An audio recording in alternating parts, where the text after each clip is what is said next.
Overnight, Texas became the hardest state in the United States for women to get an abortion, with a law banning terminations once a fetal heartbeat is detected. That's usually around 6 or 7 weeks, when many women don't even know they're pregnant yet. The bill will allow private citizens to sue anybody who helps facilitate an abortion, and there are no exceptions for women who are the victims of rape or incest. But challenges are looming, with the White House hitting back against the Texan law. Its extreme Texas law blatantly violates the constitutional right established under Roe v. Wade and upheld as precedent for nearly half a century. It will significantly impair women's access to the health care they need, particularly for communities of color and individuals with low incomes. That's the White House Press Secretary, Jen Psaki. Mark Heron is Senior Counsel at the US Centre for Reproductive Rights, which represents abortion providers. Joins us from Washington, D.C. Mark Heron, welcome to Breakfast. Thank you. Thanks for having me. The US Supreme Court didn't stop this Texas law known as the Fetal Heartbeat Bill. What does it mean now for women in Texas who want access to an abortion? Well, the Supreme Court has not yet ruled on our request for emergency relief, which we filed on Monday. We're still waiting for a ruling, which could come any minute, or it could come in the coming days. Right now, abortion access across the state of Texas, which is the second largest state in the U.S., is mostly banned. Clinics are unable to provide abortions past six weeks of pregnancy, which, as you said, is a point in pregnancy when many people do not even realize they're pregnant. Approximately 85 to 90% of abortions occur after 6 weeks, so this is a near total ban. That means that patients who need care are having to travel out of state to try to get to neighboring states for appointments.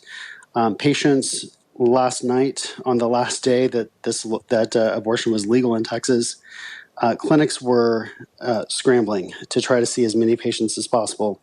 One of the clinics that I represent saw their last patient at 11:56 p.m. before the midnight time when the time change when the abortion became illegal. So it's patient. The situation on the ground is dire. There was a report that came out that shows that the average driving distance for a patient in Texas to get to their closest abortion clinic has now gone from 12 miles to 248 miles one way. Okay. So why did the Supreme Court allow this 6-week abortion ban to take effect? I mean, that's what's happened here. There was a petition for the court to temporarily block the new Texas law. It didn't do that yet. So why? How do you interpret the action of the Supreme Court here? Right. So the Supreme Court has not acted one way or the other yet. It is still considering our request. But by not acting, it's allowing this law to be in place, right? That's right. The law has gone into effect because the Supreme Court has not done anything yet. We're still hopeful, but with each passing hour, that's more patients that are unable to access the care to which they're entitled under our federal Constitution. And so, why do you believe the court didn't act to stop this law in the short term? Even is it going slow on this, or what do you read into that? Anything? Well, one of the difficulties or the challenges with this law is the way that it is structured. So various states, it's been clear for 50 years in the United States that patients have a constitutional right to abortion. Everyone knows that this is a flagrantly unconstitutional law.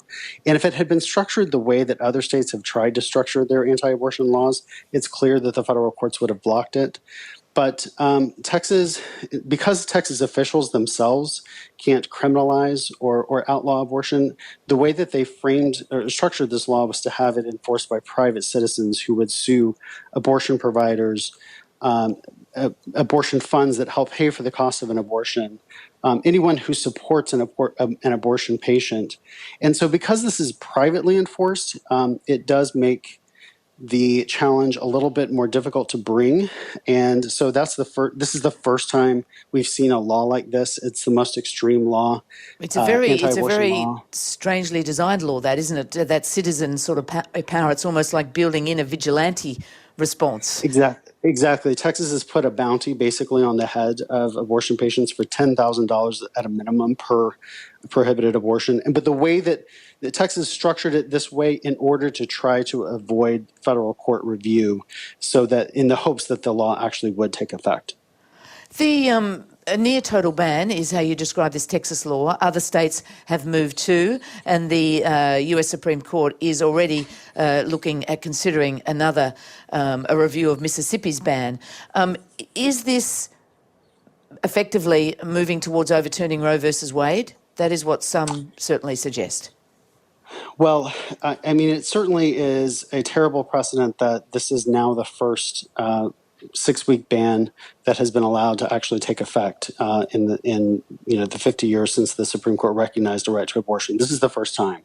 That certainly is a terrible sign. The Center for Reproductive Rights is the counsel in that Mississippi case that the Supreme Court is considering, which is a 15-week ban. We're certainly hopeful. We're making the strongest arguments that we can that the court should hold on to its precedent. But really, the fate of abortion access is in the hands of the Supreme Court. Are you worried about Roe versus Wade and this Supreme Court, which we know has a Conservative majority? I'm certainly worried. Our clients are worried. Everyone who supports abortion and supports abortion patients is very worried and should be paying close attention to exactly what's going on. This is a trend that if it steamrolls, I mean, I expect that if Texas is successful at allowing this law to remain in place, if the Supreme Court does deny our request and blocks and refuses to block the law longer term, that we're going to see other states do the exact same thing. Okay. So it's clearly a worrying trend. Mark Heron, thanks for joining us. Absolutely. Thank you. A worrying trend. Mark Heron, Senior Counsel at the US Centre for Reproductive Rights.